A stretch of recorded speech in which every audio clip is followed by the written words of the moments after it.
Nearly 1 year after the coronavirus outbreak at the Holyoke Soldiers Home, a coalition of supporters is speaking out today in favor of the governor's legislation providing millions of dollars to build a new Soldiers Home.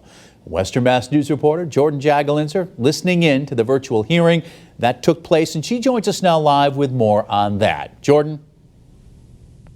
Chris, overall, a feeling of hope today during that meeting as supporters of the bill said the legislation would provide the funds necessary to create a home that would support the long-term needs of our veterans.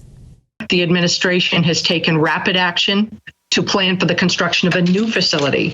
The Holyoke Soldiers Home Coalition championing House Bill 64 before the Joint Committee on State Administration and Regulatory Oversight Tuesday afternoon.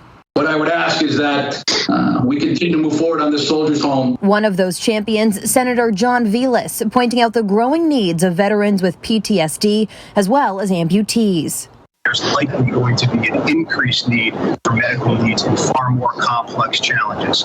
The legislation put forth by the Baker-Polito administration, entitled An Act Financing the Reconstruction of the Soldiers Home in Holyoke, would provide up to $400 million in capital authorization to reconstruct the new long-term care facility.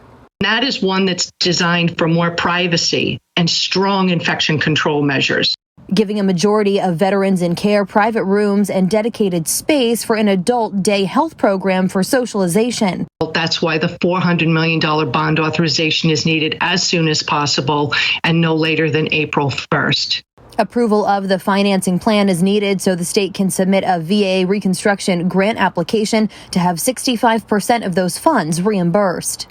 The veterans from half of Worcester County out in the Western Mass area are kind of focusing on and hoping that we'll be there to take care of the veterans tomorrow. The hope that the state legislature will support the governor's bill, which advocates say is necessary to create a modern facility that can support future generations of veterans.